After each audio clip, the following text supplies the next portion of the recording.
시간 우리에게 주시는 하나님의 말씀 야고보서 3장 1절에서 12절까지 말씀되겠습니다. 야고보서 3장 1절로 12절 말씀, 제가 가지고 있는 성경 신약 373면허간에 있습니다.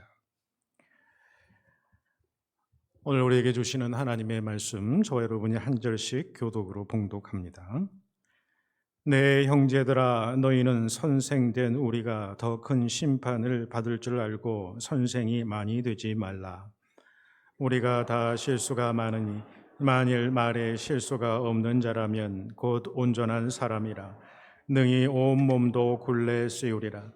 우리가 말들의 입에 재갈 물리는 것은 우리에게 순종하게 하려고 그 온 몸을 제어하는 것이라. 또 배를 보라. 그렇게 크고 광풍에 밀려가는 것들을 지극히 작은 키로서 사공의 뜻대로 운행하나니, 이와 같이 혀도 작은 지체로 돼 큰 것을 자랑하도다. 보라, 얼마나 작은 불이 얼마나 많은 나무를 태우는가. 혀는 곧 불이요 불의의 세계라. 혀는 우리 지체 중에서 온몸을 더럽히고 삶의 수레바퀴를 불사르나니, 그 사르는 것이 지옥불에서 나느니라. 여러 종류의 짐승과 새와 벌레와 바다의 생물은 다 사람이 길들일 수 있고 길들여 왔거니와, 혀는 능히 길들일 사람이 없나니 쉬지 아니하는 알기요 죽이는 독이 가득한 것이라. 이것으로 우리가 주 아버지를 찬송하고 또 이것으로 하나님의 형상대로 지음을 받은 사람을 저주하나니, 한 입에서 찬송과 저주가 나오는도다. 내 형제들아, 이것이 마땅하지 아니하니라. 샘이 한 구멍으로 어찌 단물과 쓴 물을 내겠느냐. 내 형제들아, 어찌 무화과 나무가 감람 열매를, 포도나무가 무화과를 맺겠느냐. 이와 같이 짠물이 단물을 내지 못하느니라. 아멘.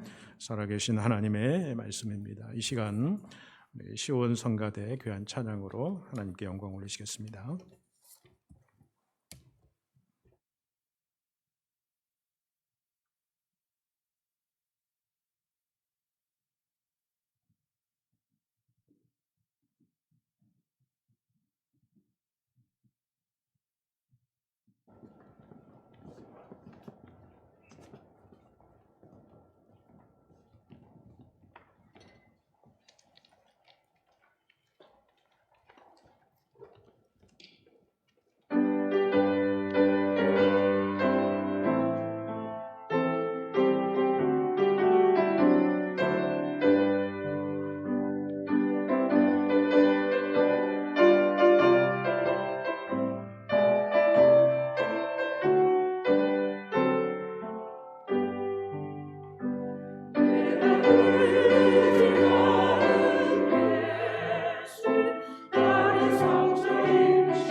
귀한 찬양 감사합니다. 미쁘시고 기쁘신 우리 주님을 함께 우리 박수로 함께 찬양에 박수 올려드리겠습니다. 네, 감사합니다.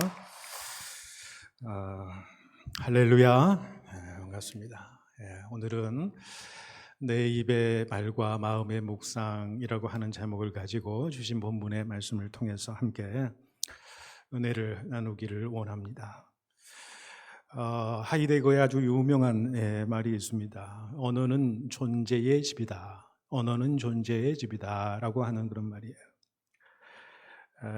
그 언어의 집에 인간이 살아간다라는 것입니다.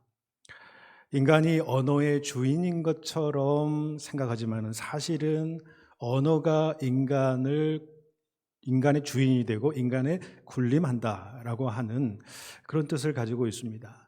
또 인간은 언어의 존재 집이다라고 하는 이 말을 좀 쉽게 표현하자면 그렇습니다. 우리가 쓰는 언어가 그 사람의 됨됨이를 드러내는 표시라고 하는 거예요. 그가 어떤 인생을 살아왔고 어떤 삶을 살아가지고 어떤 이상을 품고 어떤 삶의 모습으로 살아가는지 보여주고 있는 그 인간 됨됨이와 인간의 그 인격과 품격을 나타내주고 있는 그 파라미터가 무엇이냐? 바로 우리가 쓰는 말이다, 언어이다 라고 하는 이야기를 하고 있는 것이지요. 때로 그분은 이런 이야기를 합니다. 이 언어라고 하는 것, 우리 말이라고 하는 것은 인간의 소통을 넘어서 인간의 사유, 인간의 생각, 인간의 마음까지 지배하고 복속시킨다라고 하는 그런 이야기를 해요. 우리가 흔히 생각하기에 우리의 마음과 우리의 생각에서 우리의 말과 언어가 나온다고 생각하지만 그것도 맞는 말입니다. 그런데 이 말씀은 무슨 말씀이냐면 우리가 내뱉어진 그 말, 그 언어가 때로는 우리의 생각과 우리의 마음까지 지배할 수 있다라고 한다는 사실을 그가 이야기하고 있는 거죠. 우리가 흔히 좀 쉽게 설명하자면은 내가 어떤 잘못된 판단을 했어요. 또는 우리가 어떤 이단에 빠진 사람이 있다고 생각을 해보십시오. 그 이단에 빠졌을 때 그게 진리라고 생각을 했어요. 그래서 그 진리다라고 사람들한테 선포하면서 그것을 따르는 사람으로 자기가 말하면서 행동하면서 선포하면서 살아갑니다. 그런데 어느 순간 보니까 그것이 잘못되었다. 자기 판단이 잘못되었다라는 것을 알게 돼요. 그럼에도 불구하고 자신이 뱉어놓은 그 말과 선포한 내용 때문에 그 마음의 생각과 마음의 틀을 바꾸지 못한다는 거예요. 그러면서 자기를 합리화시키기 시작한다는 거예요. 그것이 진실이 아니지만은 어떤 면에서는 그것이 맞을 수 있다. 자기가 보고 싶은 것만을 보고 판단하고 이야기하고 자기를 합리화시킨다는 거예요. 그러니까 자기가 뱉어진 그 말 때문에, 언어 때문에 그게 진실이 아님에도 불구하고 올바르지 않음에도 불구하고 자신이 내뱉은 말 때문에 자신의 마음까지 생각까지 합리화하고 바꾸어 버린다라고 하는 거예요. 그래서 사실은 인간의 말이라고 하는 것, 이 선포라고 하는 게 얼마나 중요하다라는 것을 우리가 보게 되는 거예요. 인간의 생각과 마음도 중요하지만 내가 내뱉은 그 말이 또다시 우리의 생각을 지배하고 종속시킬 수도 있다라고 하는 사실을 보게 돼요. 그러니까 인간의 말에는 얼마나 중요한 그 요소가 그 가운데 있는가를 보여주고 있는 것이지요. 속담에는 참 말에 대한 이야기, 속담 관련된 속담이 참 많죠. 서양 속담 중에 세상에 돌이킬 수 없는 세 가지가 있다. 쏜 화살과 쏟아놓은 말과 잃어버린 기회다. 이렇게 이야기를 합니다. 그런데 가만히 보면 쏜 화살도요, 아무리 멀리 쏘아도 가서 다시 죽을 수 있어요. 남이 쏜 화살도 다시 죽을 수 있어요. 잃어버린 기회라고 그러지만은 인간에게 최소 인생 가운데 3번의 기회는 온다고 그러잖아요. 잃어버렸지만은 또 다른 기회를 잡으면 돼요. 그런데 한 번 쏟아낸 말은 절대로 주워 담을 수 없다. 그러니까 말이 한번 입에서 떠나면 그 책임의 추를 달게 된다라고 하는 그런 속담이 서양 속담에도 있습니다. 우리말 속담에도 이 말에 관련된 속담들이 굉장히 많이 있어요. 그중에 우리가 이게 2가지만 얘기한다면 말 한마디로 천냥빚을 갚는다 그랬어요. 그러니까 말이 얼마나 이게 참 중요한 요소인지 몰라요. 그럼 말이 씨가 된다라고 하는 말도 있지 않습니까? 우리가 뱉어둔 말이 씨가 돼요. 그 씨가 되어서 줄기가 되고 열매가 맺는다는 거예요. 우리가 말한 대로 어떻게 해요? 그 결론이 일어난다는, 열매가 맺게 된다라고 하는 그런 이야기를 하는 것이지요. 오늘 우리가 이 사도 야고보의 말씀을 우리가 계속 보고 있습니다만은, 사도 야고보는 우리의 믿음이 행함과 같이 간다, 행함으로 우리의 믿음이 드러난다, 그런 말씀, 이 행함을 강조하고 있어요. 그 중에서 오늘 이 믿음의 행함 가운데에 가장 중요한 것을 사도 야고보는 무엇이라고 생각하느냐? 우리의 말이라는 거예요. 우리의 언어 생활이다. 이게 신앙인의 인격과 신앙의 그 깊이를 잘 드러내주는 바로미터가 뭐냐면 이 신앙인의 언어 말이다라고 하는 사실을 얘기를 한 거예요. 여러분, 사도 야고보는 예수님의 제자 12명 중에 한 명이 아니라 예수님의 육신의 동생 야고보를 의미합니다. 이 야고보는 초대교회의 두 기둥과 같은 이 사도가 있었어요.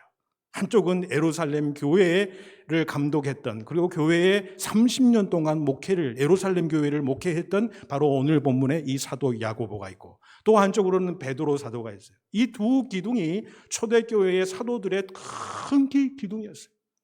사도 야고보는 예루살렘 모교회의 초대 감독이었습니다. 그리고 공의회가 열렸을 때의 초대 의장이었어요. 그리고 이 예루살렘 교회를 여러분 30여 년 동안 변함없이 그 교회를 섬겼던 목회자였습니다.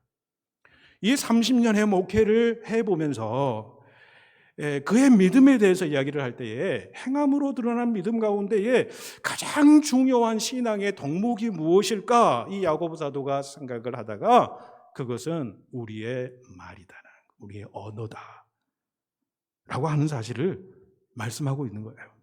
그래서 오늘 본문 2절에 보시면은 우리가 다 실수가 많으니 만일 말에 실수가 없는 자라면 곧 온전한 사람이다. 온전한 사람이 말에 실수가 없다. 그런 자 이렇게 말씀하고요. 그 이후에 보시면은 이 사도 야고보가 말이 가지고 있는 힘 또는 위력, 능력, 또 위험성에 대해서 오늘 본문에서 아주 자세하게 말씀하고 있는 것을 보게 돼요. 자, 3절을 보시면 우리가 말들의 입에 채갈 물리는 것은 우리에게 순종하게 하려고 그 온몸을 제어하는 것이라. 그렇게. 여러분, 사나운 말을 제어하는 것이 어떻게 제어할 수 있느냐? 그 입에 재갈을 물어서 기수가 그 재갈을 땡기면은 아무리 사나운 말도 기수가 가고자 하는 방향으로 간다. 우리의 온 몸과 우리의 삶을 다스리고 있는 것이 뭐냐? 우리의 입의 말이다. 우리 입의 말을 잘 제어할 때 우리가 온전한 방향으로 나아갈 수 있게 되더라라고 하는 사실을 말씀해 주고 있는 거죠. 잠언 6장 2절에서는 이렇게 말씀합니다. 내 입의 말로 네가 얽혔으며 내 입의 말로 인하여 잡히게 되었느니라. 그래요. 우리가 한 말 때문에, 언어 때문에, 뱉어놓은 말 때문에 그것이 자신을 얽매이게 만드는 거예요. 그것으로 인해서 자기가 잡히게 되고 거기에서 매이게 되는 삶을 살아가지 않느냐, 그런 말씀입니다. 또한 오늘 본문 4절에 보면은 이렇게 말씀하죠. 또 배를 보라, 그렇게 크고 광풍에 밀려가는 것들을 지극히 작은 키로서 사공의 뜻대로 운행하나니, 그렇게 말씀해요. 여러분, 큰 배를 운항하고 있어요. 때로는 큰 풍랑과 바람이 엄청나게 세게 파도가 밀어붙일 때도 있어요. 그런데 사공이, 그 운행하는 사람이 제대로 가야 될 길을 바라보면서 파도가 오는 방향이든 어떤든 원래 가던 방향으로 키를 잡고 나아가면은 결국에는 파도와 바람과 그 풍랑이 실지라도 원하는 방향으로 가는 거예요. 그 작은 키 하나로 그의 온 삶의 방향을 이끌어갈 수 있다. 그게 우리의 입의 언어의 역할이다라고 하는 사실을 보게 돼요. 그리고 우리의 이 언어의 말의 위험성에 대해서도 이렇게 이야기합니다. 5, 6절에 보시면은 이렇게 이야기해요. 보라, 얼마나 작은 불이 얼마나 많은 나무를 태우는가. 혀는 곧 불이요 불의의 세계라. 혀는 우리 지체 중에서 온몸을 더럽히고 삶의 수레바퀴를 불사르나니 그 사르는 것이 지옥불에서 나느니라. 이렇게 말씀해요. 여러분, 우리가 북미주의 산불을 보면 정말 엄청나지 않습니까? 올해도 우리 퀘벡에서, 캐나다에서 엄청난 산불이 일어났어요. 또 미국 서부의 캘리포니아에 또는 우리 캐나다 서부에서도 엄청난 불이 일어나고 또 오스트레일리아에서도 엄청난 불이 났어요. 정말 한반도에 몇 배나 되는 그 숲이 다 불타서 없어지고요. 온 마을들이 그냥 다 불타서 흔적도 없어지는 너무너무 무서운, 여러분, 그 불의 세계를 우리가 목도하고 있지 않습니까? 그 불의 엄청난 그 세계를 이 사도 야고보는 어떻게 시작했느냐? 바로 우리의 혀의 말에서부터 시작된다는 거예요. 작은 불이 어떻게 큰 불을 일으키느냐? 사람이 조금 실수해서 나온 그 작은 불씨 같은 것이 여러분 어떻게 돼요? 엄청난 산불로 발전하지 않는 거예요. 날씨가 건조해서 한번 내리신 그 벼락으로 말미암아 거기서 작은 불씨가 되어서 나간 불이 온 산림을 다 태우는 그런 일들이 벌어지고 있지 않느냐는 거예요. 그러면서 혀는 바로 불이고 불의의 세계다. 우리 주체 중에서 온몸을 더럽히고 삶의 수레바퀴를 불사른다 그랬어요. 우리 온몸을 더럽히는 것이 우리의 입에서 나오는 그 말들, 그래서 우리의 삶의 수레바퀴를 불태우기 때문에 우리가 온전히 나아가야 될 방향을 가지 못하게 하는 것, 그것이라고 사도 야고보는 우리에게 말씀하고 있는 것입니다. 이 말의 중요성에 대해서 이렇게 강조를 계속해서 하고 있는 것을 보게 됩니다. 참 우리의 입의 말이 얼마나, 내뱉은 말이 중요한지를 볼 수 있는 이야기가 있죠. 여러분, 우리 가요계에서는 노래 가사에 따라 인생이 달라진다, 그런 말들을 많이 합니다. 슬프고 부정적인 가사의 노래, 절망적인 노래들을 이렇게 많이 부르면 그의 삶이 절망적으로 변하고, 또 기쁘고 낙관적이고 긍정적인 노래를 하게 되면 또 그 삶이 그대로 간다라고 하는 것이 많은 사람들한테 회자되는 그런 내용입니다. 1900년도에 처음으로 대중가요의 가수라고 불리우는 윤심덕이라고 하는 여인은 사회 찬미라고 하는 노래를 불렀어요. 젊은 나이에 투신자살에서 생명을 마치게 되는 것을 보게 되죠. 차중락이라고 하는 가수는 낙엽 따라 가버린 사랑 부르면서 29세의 나이에 요절하게 되고, 배우라고 하는 가수는 마지막 입새를 부른 후에 요절하게 되고요. 김종호라고 하는 가수는 간다 간다 나는 간다, 장송곡 같은 님을 부른 이후에 또 젊은 나이에 요절을 하게 되는, 물론 모든 것들이 다 그렇지는 않습니다만은 또 몰라요. 세상의 호사가들이 그 말들을, 그 노래를, 가사를 보고 그 사람의 인생을 덧붙여서 이야기할 수 있겠습니다만은, 아무튼 그런 슬픈 노래를 부른 사람은 그 슬픈 어떤 운명의 길로 가게 되더라.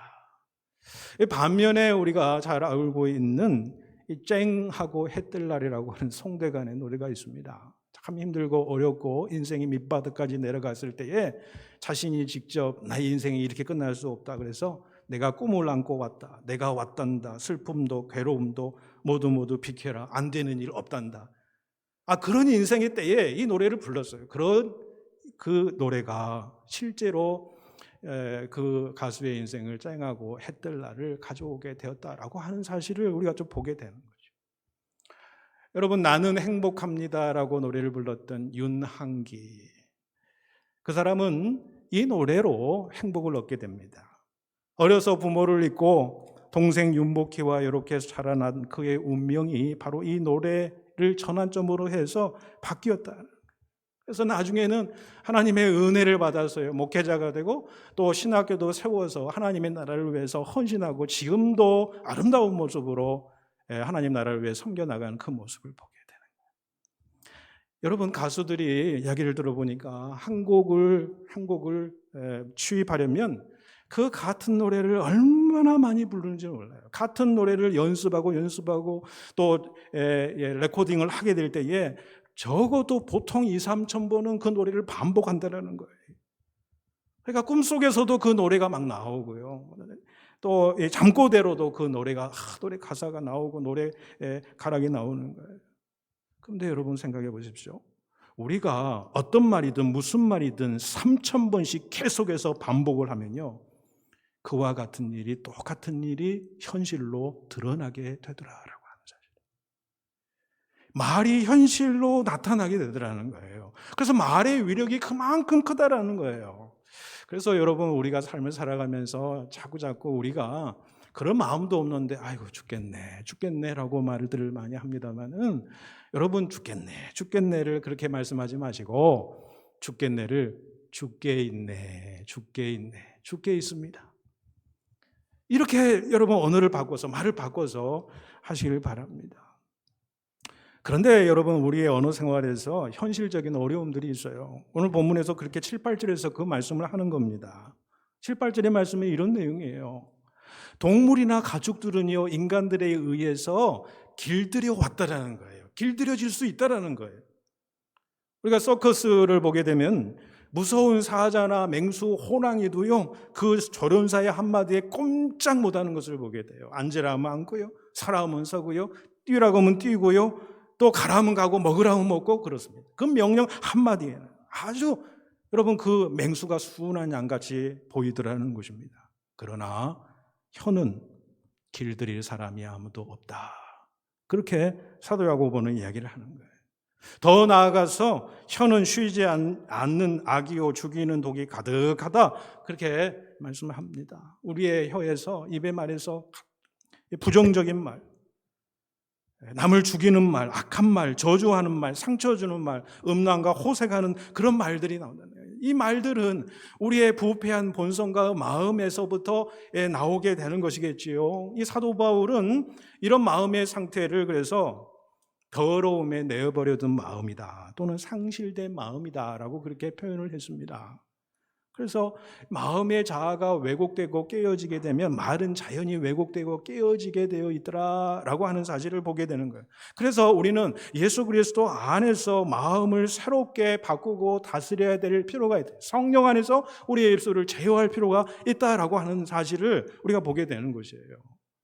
물론 초대에 말씀드렸다시피 우리의 마음의 부패한 마음에서 나온 그 생각과 그 마음에서 더러운 말들이 나오기도 합니다만은 여러분 우리의 마음에 연약한 마음이 들더라도 우리의 입속에 긍정적인 말을 의지적으로 하게 되면 그 말 때문에 우리의 마음의 생각도 우리의 마음의 의지작용도 바뀌어질 수 있다라고 한다는 거예요. 그러니 이 말이라고 하는 것이 얼마나 중요하냐라고 하는 사실을 보게 되는 것이죠. 참 우리는 말을 조심해야 되지 않을까 싶습니다. 말은 우리가 사람에게 하는 것 같지만요, 그 말을 하나님께서 들으신다는 것입니다. 여러분 민수기 14장에 보시면 이런 이야기가 나와요.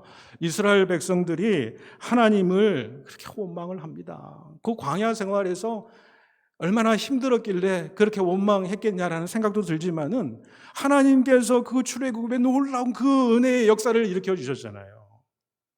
하나님께서 메추라기와 그 만나를 날마다 내려주시고 불기둥으로 밤에는 따뜻하게 하시고 또 구름기둥으로 낮에는 그 떼약볕을 피하게 하시는 그 하나님의 놀라우신 기적의 역사를 눈에 보고서도 그때 힘들고 지치고 그러면은 하나님을 깊이 원망하고 차라리 내가 그 외국 땅 종되었을 때가 훨씬 좋았다는 거예요. 그 땅에서 내가 죽었으면 내가 이러지 않았을 텐데 하나님을 원망하는 거예요.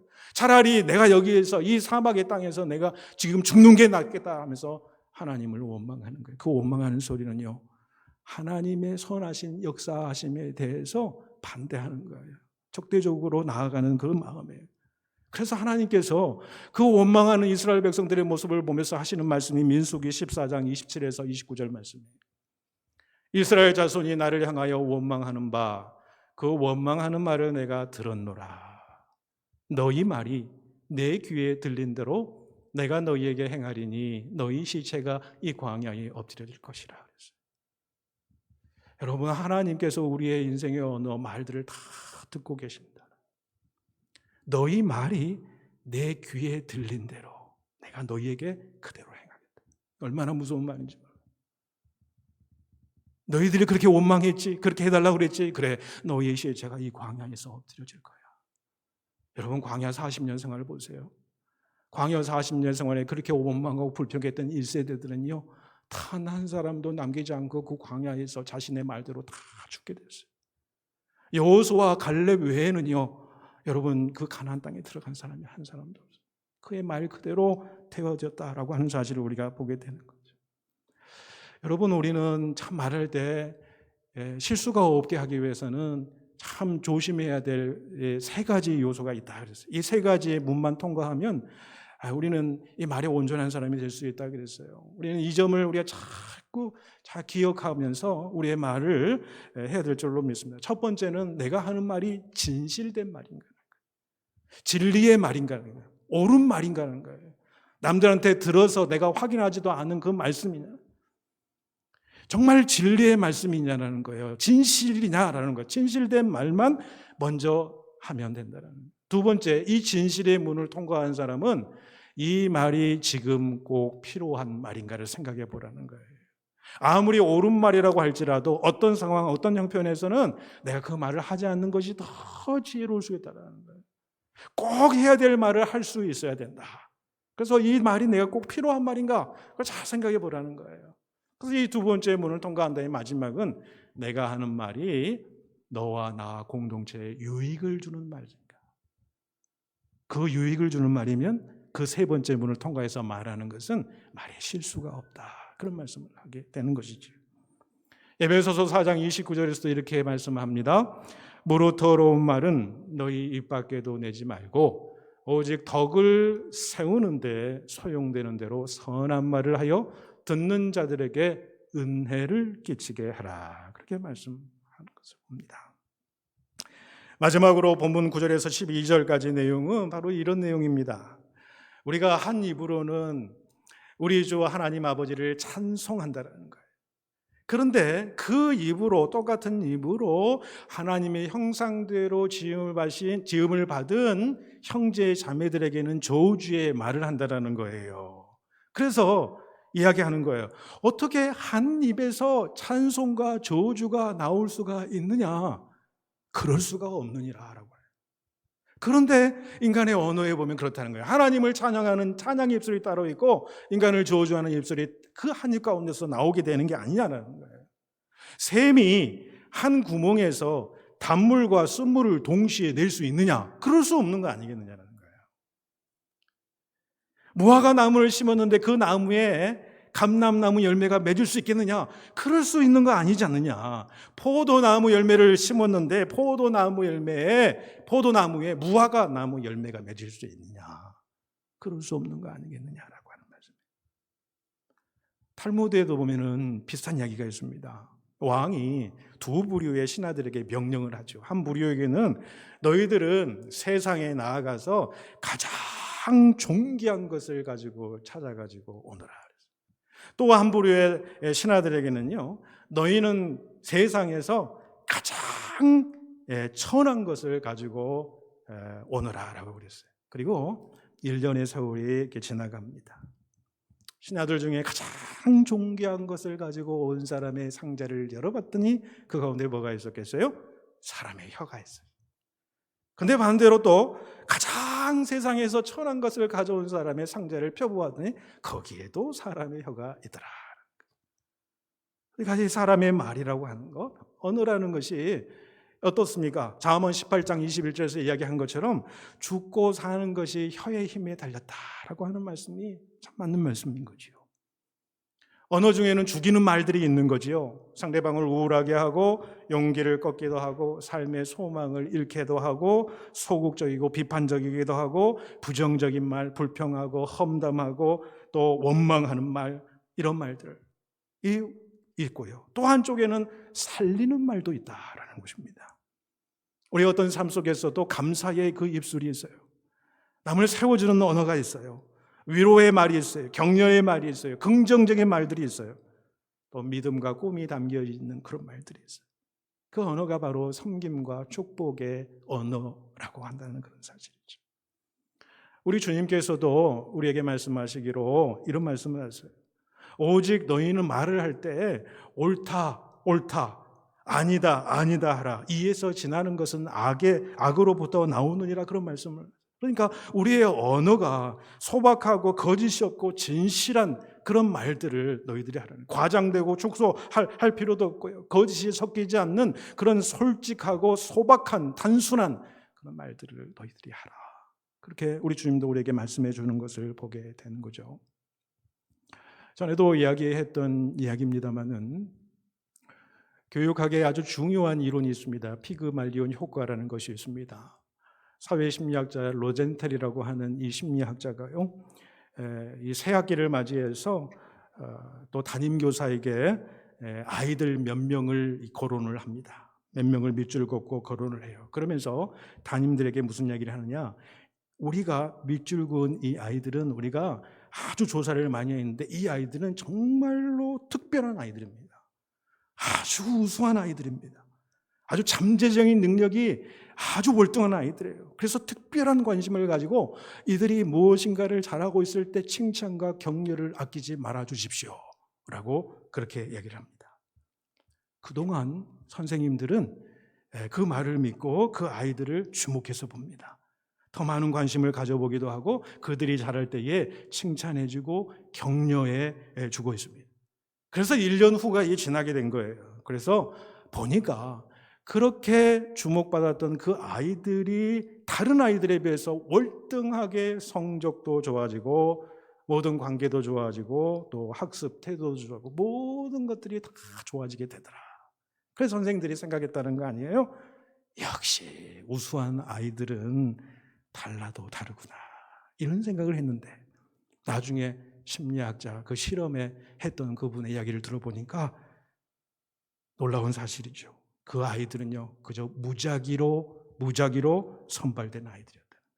실은 아주 평범한 아이들이었다. 그 아이들에게 이런 축복의 언어, 격려의 언어, 칭찬의 언어, 그 다음에 기대와 관심을 한 곳에 몰아주면 반드시 그 기대와 그 축복의 언어대로 흘러가게 되더라라고 하는 사실을 말씀해 주는 그런 이야기예요. 여러분, 칭찬은 사람을 변화시키는 힘이 있다 그러지 않습니까? 흔히 하는 말로 칭찬은 고래도 춤추게 한다라고 하는 말이 있습니다. 그런데 여러분, 우리 크리스찬은 칭찬도 칭찬이지만요, 여러분 격려의 사람이 되어야 됩니다. 칭찬은 어찌 보면은 그 사람이 한 행위에 대해서 잘했다고 평가할 때 참 잘했다라고 하는 게 칭찬이에요. 근데 격려는 무엇입니까? 그 사람이 무엇을 좋은 결과를 얻고 안 얻고 그 중요한 게 아니에요. 오히려 열심히 했는데 좋은 결과를 얻지 못해서 절망하고 낙심하는 그 영혼에게 다가가서 그 존재 자체를 올려주는 거예요. 세워주는 거예요. 격려해 주는 거죠. 여러분, 이 격려의 언어가 죽은 사람도 살게 되더라는 거예요. 칭찬의 언어는 잘하는 사람을 더 잘하게 하지만은 격려의 언어는요, 힘들고 낙심하고 낭망하고 좌절된 그 영혼들을 다시 살리는 그런 능력이 있다는 거예요. 그래서 우리는 말을 하되 살리는 언어가 우리 삶 가운데 있어야 할 줄 믿습니다. 칭찬의 언어로 우리 자녀들을 더 굳세게 하고 격려의 언어로 서로 상대방을 더 세워주는 그러한 축복의 언어들이 우리의 삶 가운데 있기를 간절히 축복해 드립니다. 여러분, 왜 이렇게 언어가 우리의 말이 중요하느냐? 그것은 다른 것이 아닙니다. 하나님이 말씀으로 이 세상을 창조하고 말씀이 육신이 되어서 이 땅 가운데 오신 예수 그리스도. 예수 그리스도는 바로 육화된 하나님의 말씀이에요. 하나님은 말씀 하나로 천지 만물을 창조하시고 말씀 하나로 우주 만물을 섭리하시고 지탱하시고 또 섭리해 나가신다라고 하는 사실을 보게 되는 거예요. 그래서 하나님 말씀에는 권세가 있는 거예요. 여러분, 예수님도 그 말씀에 권세가 있었습니다. 나사로를 일으킬 때 나사로야 나오너라, 그 말씀으로 죽은 자를 살려내셨어요. 풍랑 앞에서 그 큰 파도 앞에서 그 바라보면서 파도야 잠잠하라 말 한마디 말씀, 풍랑아 잠잠하라, 풍랑이 잠잠해져. 네가 나음을 입었느니라 하라니까 치유가 되고 치료가 되고 그의 영혼이 구원받는 역사가 이루어져요. 말씀 하나에. 그래서 여러분, 기독교의 신앙은요, 말씀의 신앙이고 말씀의 종교다라는 거예요. 그래서 여러분, 하나님의 말씀이 능력이 있고 예수 그리스도의 말씀이 능력이 있는 것처럼 하나님을 믿고 예수 그리스도를 나의 구주와 주님으로 영접하는 자들, 내 안에 예수 그리스도가 있는 자들에게는 그 그리스도, 그 신앙인들의 그 말에도 능력이 있다는 사실을 여러분 아시기를 바랍니다. 그리스도인의 말에도 권세가 있습니다. 어려움과 절망이 있을 때에 예수의 이름으로 명령하십시오. 절망아 물러갈지어다. 내가 예수의 이름으로 내가 명한다. 절망아 물러갈지어다. 내 인생의 풍랑아 내가 예수 그리스도의 이름으로 명하니 풍랑아 이제 멈출지어다 라고 여러분 선포하세요. 입으로 선포하세요. 예수 그리스도의 이름으로 선포하십시오. 내 인생 가운데에 어떤 유혹이 오다 할지라도 내가 예수 그리스도의 이름으로 명하노니 이 유혹아 떠날지어다 라고 예수 이름으로 선포해 보세요. 말씀해 보세요. 입으로 내보세요. 그럴 때 하나님의 말씀의 능력이 그 믿음 가운데 우리 삶 속에서 그대로 일어나게 될 줄로 믿습니다. 비록 우리 지금의 현실이 힘들고 어려울지라도 여러분 그럴 때일수록 믿음의 말을 더 하십시오. 더 마음이 불편할 때 서로에게 더 격려하십시오. 마음은 불편해도 입으로는 격려 한번 해보세요. 마음은 오직 지옥 같은 마음이어도 여러분 칭찬하고 한번 감사의 입술을 한번 내보세요. 그러면요 마음의 지옥이 바뀝니다. 우리의 내뱉은 그 말에 능력이 있다는 거예요. 남을 축복해 주세요. 남을 위로해 주세요. 격려해 보세요. 비판하지 마세요. 정죄하지 마세요. 남을 축복할 때, 남을 위로할 때, 격려할 때 여러분 결국에는 그 사람이 위로받고 격려받고 축복을 받게 돼 있어요. 그리고 그 마음의 상태도 바뀌어집니다. 이게 언어의 능력이에요. 하나님 말씀의 능력이 역사하는 통로가 우리의 입술이 될 수 있기를 축복해 드립니다. 하나님 앞에 오늘 말씀을 통해 우리가 간구할 수 있기를 바랍니다. 시편 141편의 말씀처럼 여호와여 내 입술에 파수꾼을 붙여주시고 내 입술의 문을 지켜주시옵소서. 또 다른 고백처럼 나의 반석이시오 나의 구속자이신 여호와여 내 입의 말과 마음의 묵상이 주님 앞에 연락되기를 원합니다. 내가 모두 하는 말이 하나님께 하는 말이에요. 하나님께서 다 들으신 말이에요. 그 내 입의 모든 말과 내 마음의 모든 묵상이 오직 주님을 기쁘게 하게 해주옵소서. 여러분 그런 인생, 여러분 남을 축복하고 세워주는 인생 아니겠어요? 그게 여러분 예수 그리스도의 향기를 드러내는 믿음 있는 삶의 모습이다라고 하는 사실을 보게 됩니다. 여러분 우리 모두 우리의 혀로 낙심한 영혼들을 일으켜 세우시고 하나님을 찬양하고 기도하는 입술이 되시고 또 우리 입술로 복음을 전하는 축복의 입술이 되시고 또 우리 입의 말과 우리 마음의 묵상이 주님 앞에 온전히 기쁨이 되는 축복된 삶을 살아가시기를 주님의 이름으로 축원해 드립니다. 기도하겠습니다. 사랑의 하나님